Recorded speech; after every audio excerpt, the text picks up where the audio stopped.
Please, Mr. Gonzalez, you have the floor. Thank you very much, and thanks to the organizers. Should I press the button? Okay, yes.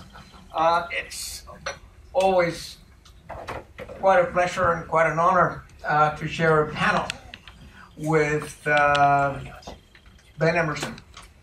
I have admired Ben Emmerson for many years, and when he was the rapporteur on counterterrorism and human rights, I had to control myself at the Human Rights Council not to applaud, because you're not supposed to applaud in the Human Rights Council. But in any event, it's true. You are also very privileged to have heard him, because he is, shall we say, common sense in person. He is rationality in person. It's good to listen to rational people on occasion. Now, I am going to read out a text that I prepared because there's a lot that I want to say, and if I improvise, many of the points that I want to pass on to you might just simply go unarticulated. There are a couple of words that I want you to retain. It's not me who actually coined the term, but I've used it ever since I heard it for the first time. And the term is demophobia. I mean, the fear of the people, the fear of referenda, the fear of letting people express their views. And my friend and colleague, Professor Nicolas Levrat of the University of Geneva, the chair of the International Law Department, published a book last year on the right to decide of the Catalan people. I wish that that book had gotten more attention, but this is not the first time that there are things out there in the internet and things out there in bookstores that for whatever reason the media doesn't want to take into account, so you don't find about it. And as I said, I was rapporteur for the Human Rights Council 6 years, and I wrote 14 reports, and we rapporteurs are actually what I would like to term an assembly of Cassandras. We spend our time warning and indicating what's going to happen and what should be done so that that doesn't happen, and nobody pays any attention. Our reports are archived, filed away, forgotten, and it's only thanks to non-governmental organizations and activists that at least some of our constructive proposals can advance. And I suggest that you go on the internet and on the site of the independent expert on the promotion of a democratic and equitable international order. There you will find my 14 reports. You click on report A/69/272. That's a report on the theory and practice of self-determination. I formulate 15 criteria who, what, when can invoke self-determination, whether it be internal self-determination, autonomy, federalism, or whether it be external self-determination, or if you want a reciprocal self-determination in the form of a reunification of peoples, whether it be, you know, the reunification of the two Germanys or the reunification of Vietnam, or what might sometime in the future be the reunification of the Korean Peninsula. So now, with your indulgence, let me read this out so at least that these points are out. I think you are filming or recording, so then it won't be wasted. So, while there is much treaty law, much doctrine, and many United Nations resolutions regarding the right of self-determination, it's remarkable that there is actually relatively little case law. There are early decisions of the Permanent Court of International Justice in the interwar years, notably the Åland Islands dispute between Sweden and Finland, There are the advisory opinions of the International Court of Justice concerning Western Sahara, Timor-Leste, Kosovo. There are cases before the Human Rights Committee that touch upon self-determination, notably the Lubican Lake Band against Canada case. Some cases before the Inter-American Court of Human Rights concerning indigenous in Central and Latin America.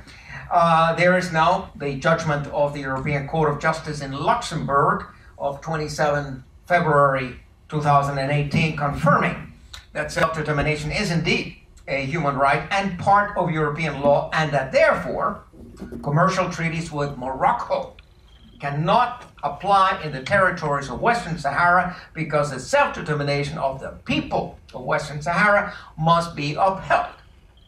It's important that you familiarize yourselves with the mechanisms so that you can bring appropriate cases to the European Court of Human Rights and to the Human Rights Committee. You already heard that the case of Puigdemont is before the Human Rights Committee.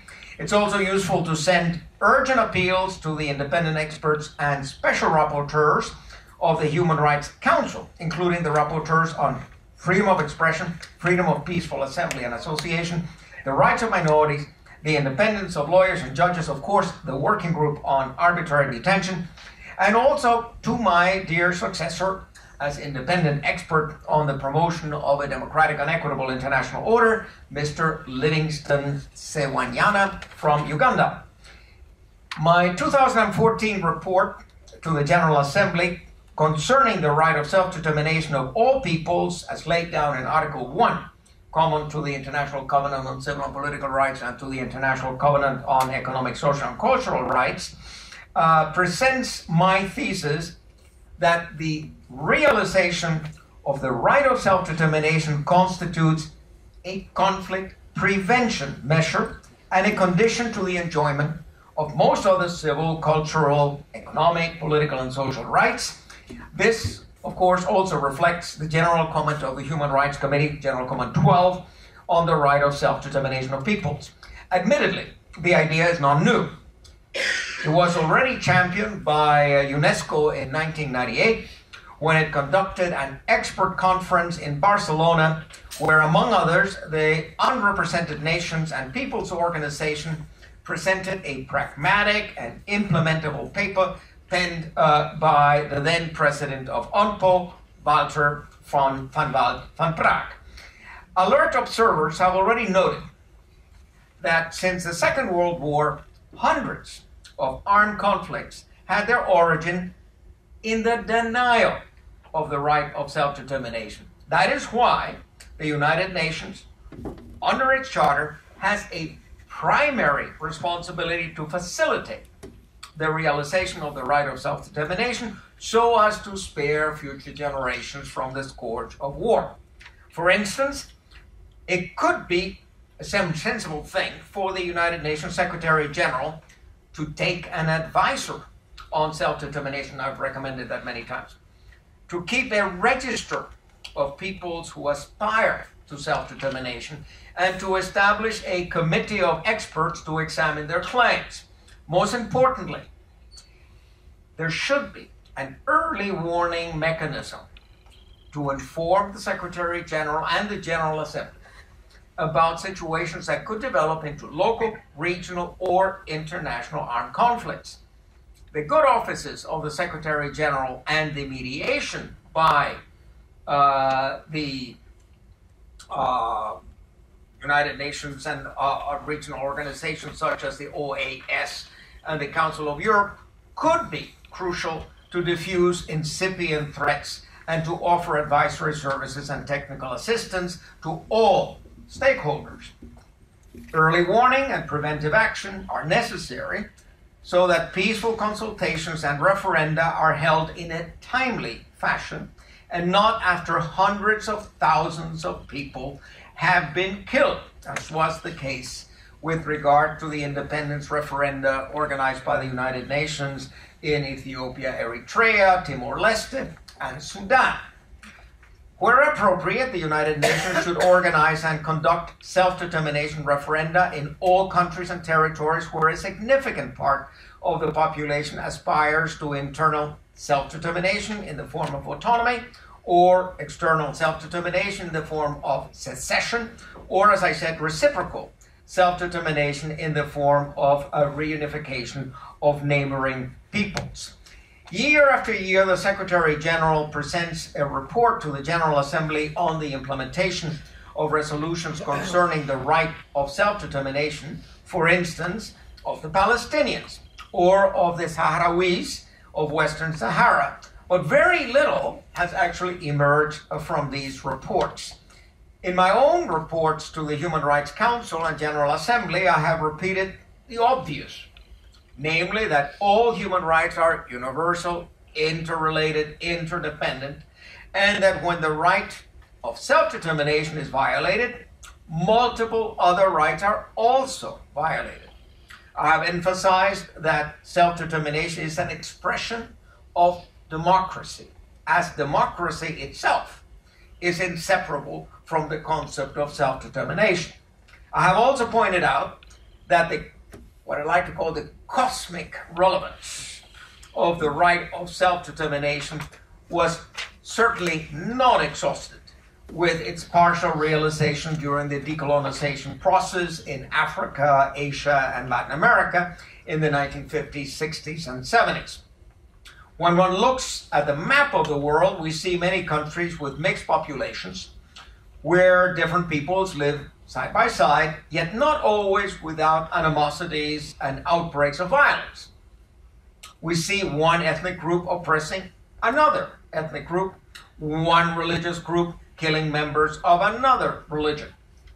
It is fatuous for the United Nations, or for that matter for the European Commission, to insist that people should love each other, should live together in peace and happiness. Experience shows that they do not. In many cases, the only sensible thing for the international community is to look favorably upon or even facilitate a friendly divorce between peoples, as was done in 1993 by the Czechs and the Slovaks when each people emerged, went their own way, and emerged as a viable, democratic, and independent state nation.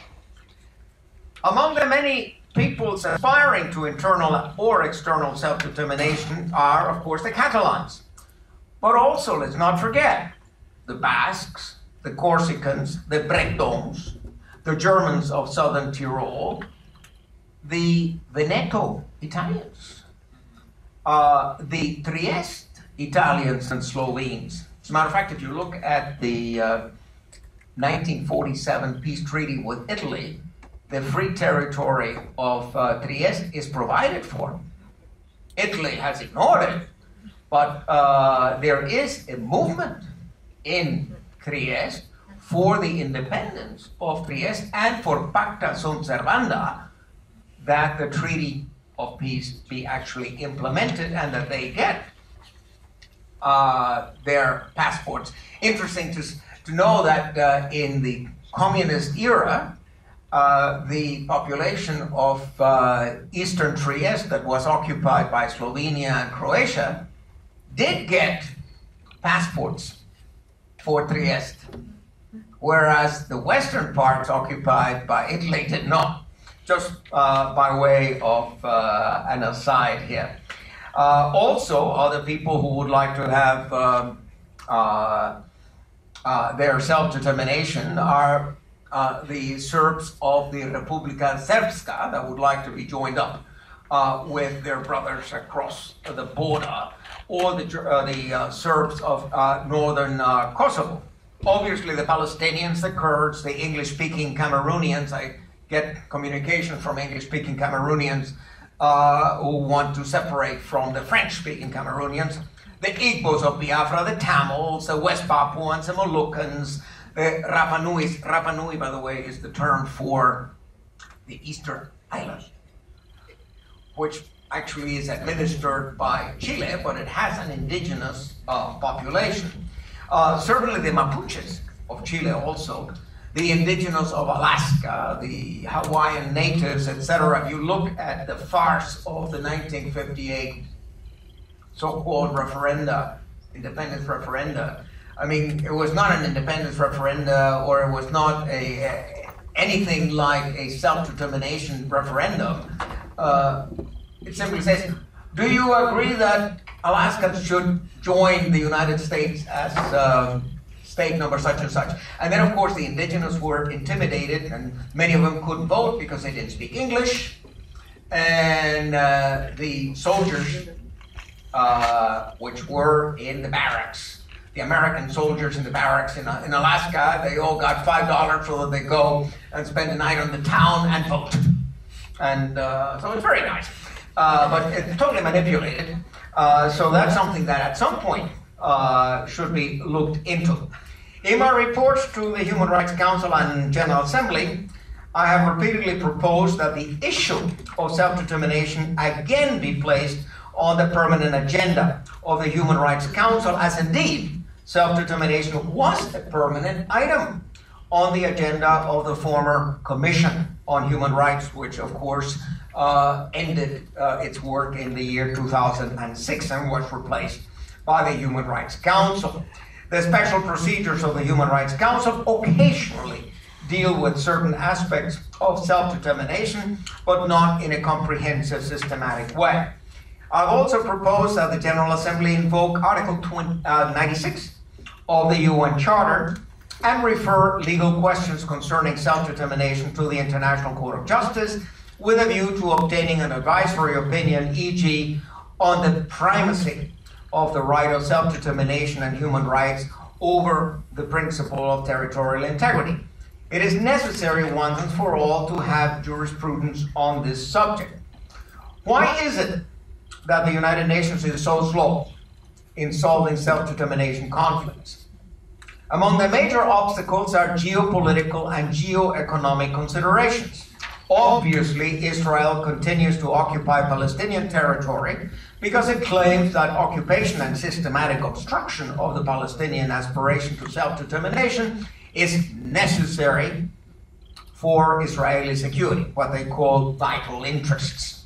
Similarly, China is not inclined to give self-determination to Tibet, partly for historical and security considerations. As a Chinese diplomat once told me with a smile, the moment we move out of Tibet, NATO or somebody else comes in. So, as long as they're sitting there, they're sitting there. While the Tamils of Sri Lanka have not achieved self-determination, it's actually much less easy to understand, since the Tamil claim has solid historical legitimacy, and there's no compelling economic or geopolitical reason why the island of Sri Lanka should not host two independent and democratic states.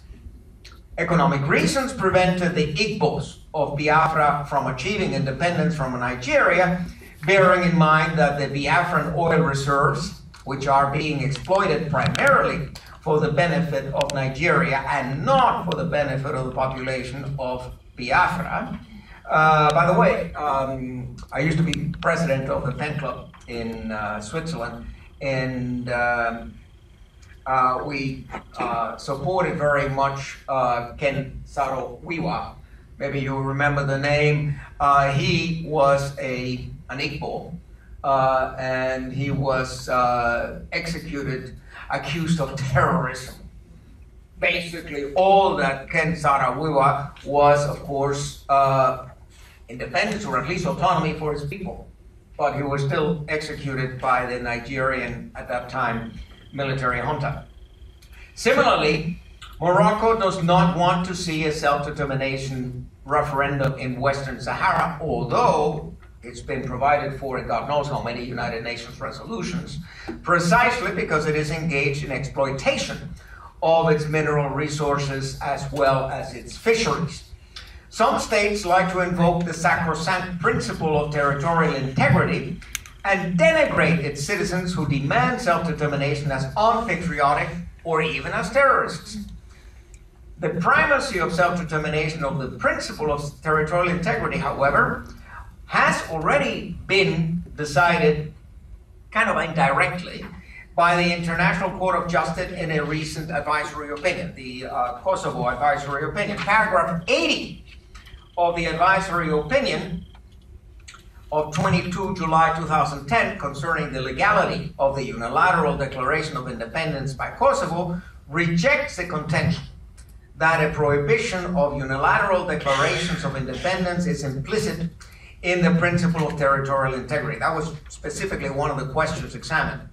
While recognizing that the principle is an important part of the international legal order and is enshrined in the Charter of the United Nations, in particular Article 2, Paragraph 4, and in General Assembly Resolutions 2625, 3314, the ICJ observed that the aim of the principle is to protect states from external interference, and that it is not intended for internal use by denying or abrogating the right of all peoples of self-determination, which is similarly provided for in the UN Charter and UN Security Council and General Assembly resolutions. The court also recalled the final act of the Helsinki Conference on Security and Cooperation in Europe of 1st August 1975, which stipulated, quote, the participating states will respect the territorial integrity of each of the participating states, unquote. Thus, the International Court of Justice concludes that, quote, the scope of the principle of territorial integrity is confined to the sphere of relations between states. In other words, it is for external use. It prohibits State A from encroaching on the territorial integrity of State B. But it cannot be used internally to prohibit the exercise of self-determination.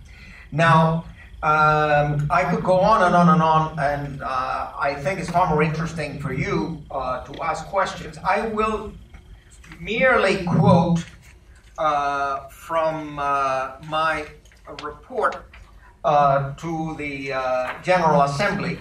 In this report, I formulated a number of criteria for the exercise of self-determination. And one of the things that sometimes is raised is that you don't want to have microstates. Now, if we're going to apply this to Catalonia, you realize you have 7.5 million human beings, and you have a territory or a people that satisfy all of the requirements of the Montevideo Convention for statehood, meaning territory, population, government, and relations with other states. It is clearly a viable state.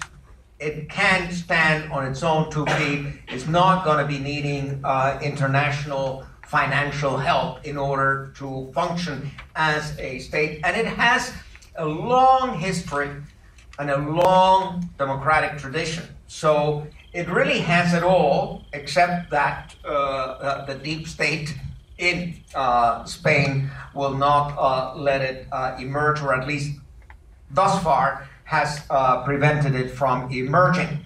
I noted here, there remains insufficient consciousness in the international community of the enormity of the injustice that colonialism and settlement meant for the peoples of many continents. It is to be welcomed that gradually politicians have found words to apologize. Apologies should, however, be followed by rehabilitation. Now, in Spain, there has not been this awareness of all of the injustices committed during the 40 years of the Franco government. Now, if I move to a document that I published in Spanish, but not in English yet, I did some, a study applicable to all situations of self-determination, and then I wrote a document called Practical Notes for the Assessment of Activities and Allegations Related to the Peaceful and Democratic Exercise of the Right of Self-Determination of Peoples in relation to Catalonia. Now, here, besides making a number of general statements on the application of self-determination, I make a number of practical, pragmatic recommendations in the end. And among them, I say, for instance, that the Spanish government must refrain from obstructing the peaceful and democratic exercise of the right of self-determination of the Catalan people. Then I give a number of examples what the government and other authorities must refrain from doing or from adopting. For instance, they must refrain from adopting administrative or judicial actions or resolutions whose objective or consequence could be to hinder peaceful and democratic acts of information or demonstration about the right of self-determination of the Catalan people. For example, hinder or prevent the peaceful holding of conferences and informations. Compel the identification for no apparent reason in an abusive and intimidating manner of participants at said events. Withdraw and requisition documents of information or publicity about such events or about the right of self-determination.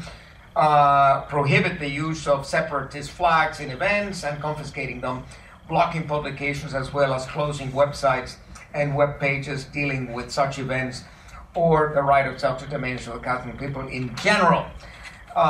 Second recommendation, refrain from criminalizing the peaceful and democratic exercise of the right of self-determination. And I state that the Spanish government has violated international law by opening a criminal procedure or criminal proceedings and condemning the 129th President of the Generalitat of Catalonia and its members of government to the political disqualification for promotion a non-binding popular consultation to gather in 2014 already, the opinion of the Catalan people on the exercise of their right of self-determination, ordering the opening of investigative proceedings by the Public Prosecutor's Office against 712 mayors, 75% of the Catalonia mayors, for giving peaceful support to a referendum or consultation by assigning voting premises, etc., etc., opening and instructing criminal proceedings against leaders of Catalan civil society, interrogate them and imprison them without prior trial, etc., etc. I mean, I have a whole list and I cannot read it to you now. I have a third recommendation to facilitate the peaceful and democratic exercise of the right of self-determination of the Catalan people.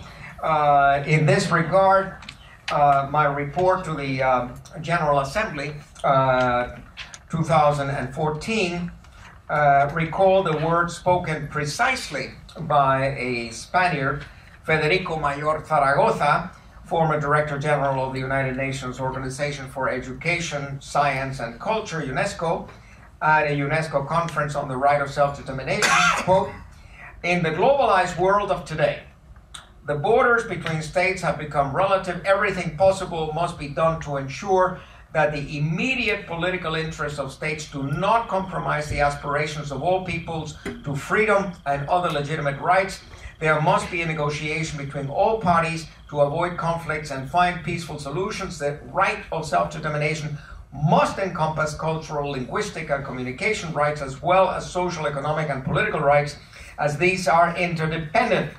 Mayor Zaragoza published the following reflection after the independence referendum of 1st October 2017, quote, Catalunya, it's never too late for the meeting. It is never too late for approaching with serenity the problems that that exist. I mean, I'm trying to jump a bit. If they do not find a solution in time, can lead to undesirable situations for everyone, as I have repeatedly indicated in relation to the events that took place in Catalonia. I believe it is fundamental and urgent that a meeting of representatives of both parties take place without conditions or a priori, addressing the different dimensions of the conflict with serenity and a high level of vision to conclusions that allow to avoid the serious consequences that could derive, etc., etc. Now, myself, I had the opportunity of meeting with Puigdemont while he was still the president of Catalonia in June of 2017. That was before the referendum of the 1st of October.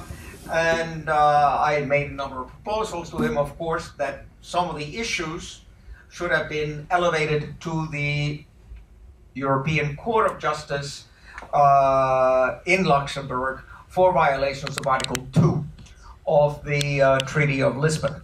As you know, Article 2 of the Treaty of Lisbon binds all states of the European Union to certain values, being democracy and human rights and the rule of law, all three of which have been violated gravely in Catalonia, and for certain procedures that are now going on in Spain. I think that the Court of Justice in Luxembourg could pronounce itself already.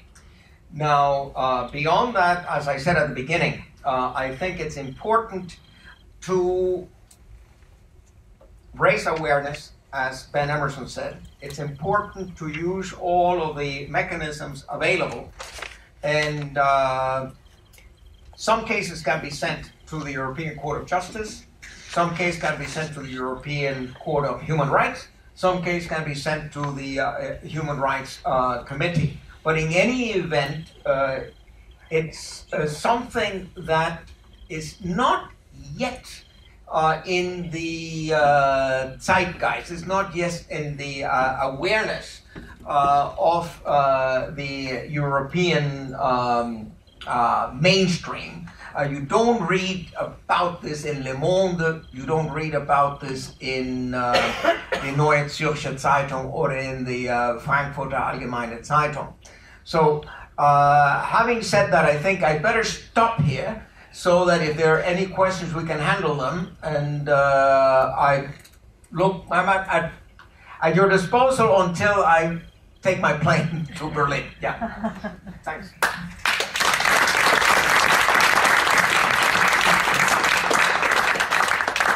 Thank you very much, Professor de Zayas. I see in the program that we have a break. Is that still, I'm looking at the organizers, is that still part of the program? Yes? Yes, okay, and I think, sorry? Yeah, I'm just going to then maybe first take an initial round of questions. Of course, we will also have another opportunity. Your plane is until this evening? This evening, yeah. I think I'll be leaving at around 5:30. Okay, or then we should indeed take a series of questions at this particular juncture. Can you bear with me, and then we'll push back the coffee break? Okay, thank you very much. Please, if anyone would like to ask questions of Professor de Zayas at this stage. Yeah, Rico Brouwer of the Pirate Party in Utrecht. So you wrote a letter to Jean-Claude Juncker asking for his mediation about a year ago. What has been his response and what has been his action after the October 1st referendum? Well, I wrote him several letters. I only got a response to one. And the response was, that's an internal affair of the Spaniards, period. Very, very brief, go away. Not interested in you. So it's amazing because they all go to town with the three principles of the European Union: democracy, human rights, and rule of law. But when it comes to applying it, they don't. They love to micromanage Hungary, Poland, Slovakia, the Czech Republic. But when it comes to Spain, they spare it. Of course, we do know that the former foreign minister of Spain, Margallo, spent quite a bit of time in 2017 running around the capitals of Europe, making promises, and God knows what concessions he had to make in order to get the support of many countries, including, I understand, you know, he promised to send God knows how many Spanish soldiers to Estonia or whatever, you know. A lot of political debts were taken by the Rajoy government vis-a-vis the other states in the European Union. But what we see here, and that is the scandal, you have here the European Union, the European Commission, the European Parliament betraying 7.5 million Europeans. Catalans are Europeans. They have a right to have solidarity also in Brussels, and Brussels has become complicit to this suppression of Article 1 of the Covenant on Civil and Political Rights, which is considered to be jus cogens, who very clearly states all peoples have the right to self-determination, and all states parties to the Covenant on Civil and Political Rights have an obligation not only not to obstruct self-determination, but a proactive obligation to facilitate it. So you have here hard law. The Covenant on Civil and Political Rights is hard law. Hard law, international human rights treaty regime, is incorporated into the Spanish Constitution, into the Spanish legal system by virtue of Article 10, Paragraph 2, and Article 96 of the Spanish Constitution. And then you have contra legem, you have Spanish judges telling you that self-determination doesn't exist. Or you have 150 Spanish professors of international law that will tell you that self-determination was exhausted with decolonization. And you say, where have you been for the last 50 years? I mean, don't you realize that there's such a thing as the progressive development of international law? Don't you realize that the unilateral declarations of independence by Estonia and Latvia and Lithuania and Slovenia and Croatia and Kosovo, etc., all created precedents? Don't you realize that the concept of international law, the concept of self-determination, has actually moved beyond what it was in 1945 or what it was in 1960? But as you asked about Juncker, I mean, I sent letters to the then, I think it was an Estonian, European Union Human Rights Commissioner. From him, I didn't get any answer at all. At all. And I sent it as in my function as UN rapporteur. So, I mean, if you say something that is politically incorrect, you don't exist. You don't even deserve an answer. Yeah.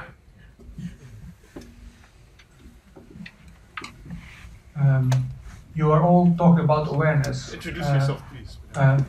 Sorry? Please introduce yourself. Okay, I'm Jan-Dirk van der Klis. I'm here with a friend from Catalonia. I'm just asking, you're all talking about awareness. The fact that when there's a demonstration in Catalonia, there's maybe 1 minute in the news, and after that nothing more. Not even the days after. There's no debate, there's no nothing.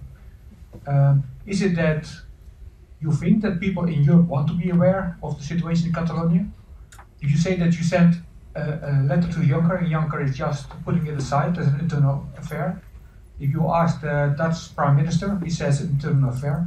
Yeah. Everybody pushed it away, not to having to make a decision. So do you think but they push that away, but they don't push away Viktor Orban. Viktor Orban, you know, is the favorite target. You can bang him over the head as much as you want, and it's politically correct to bang him over the head. Puigdemont has said early September in a meeting in Amsterdam, asking whether the fact that Catalonia is without any violence, protest without any violence, if that's not the reason why they are not heard. Because if you look to Slovenia, for instance, or to Croatia, where they had a violent war situation, that's the moment that the European Union start acting. And when it's non-violent, they don't do anything. Yeah, that's why I say also the United Nations. We come in after hundreds of thousands of people have been killed.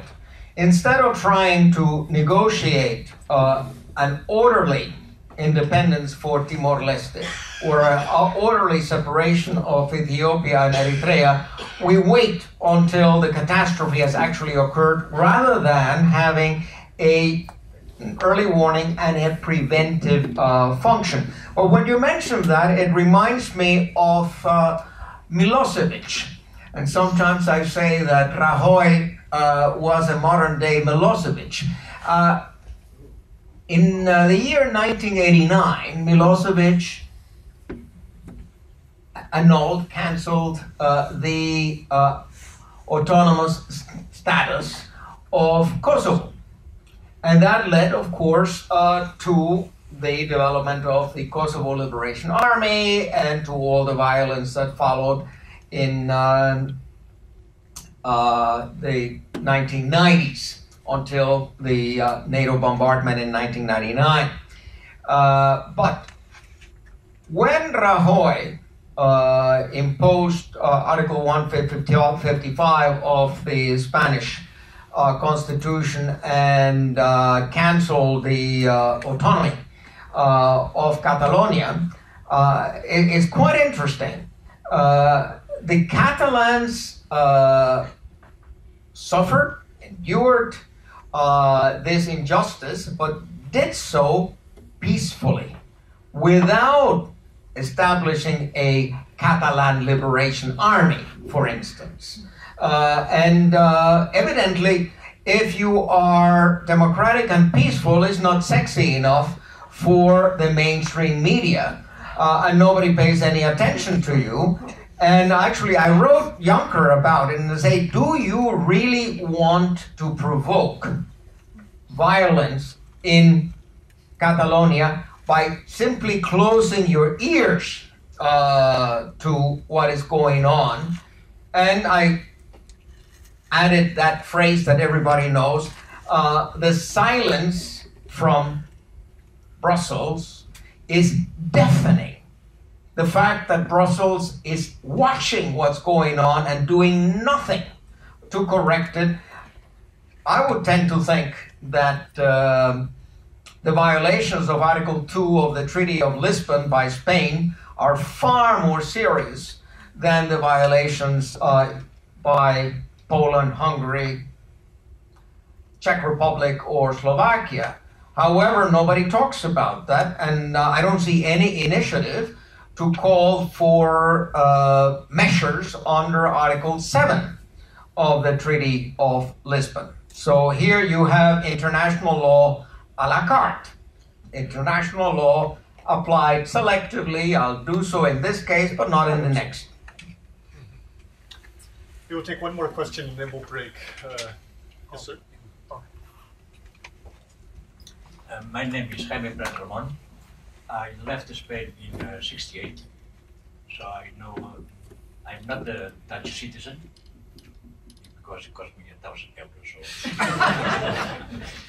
What is your opinion about the Spanish king, who had a fantastic speech the 3rd of October, and he was the only Catalan subject who worked this day because Catalonia was striking? Well, he is supposed to be the king of all Spaniards. And I find that he has failed in his function to bring the people together and to listen to the grievances of the Catalans. I think it would have been within the remit of the king to ensure that some kind of mediation takes place, that some kind of real dialogue between the Catalan leaders and Madrid take place, whereas he has shown himself to be completely on the side of the Madrid government as if he were Rajoy himself at the time. So I find it most disappointing. I think actually he has failed in his vocation. Thank you very much indeed, Professor Desai. So please again a round of applause.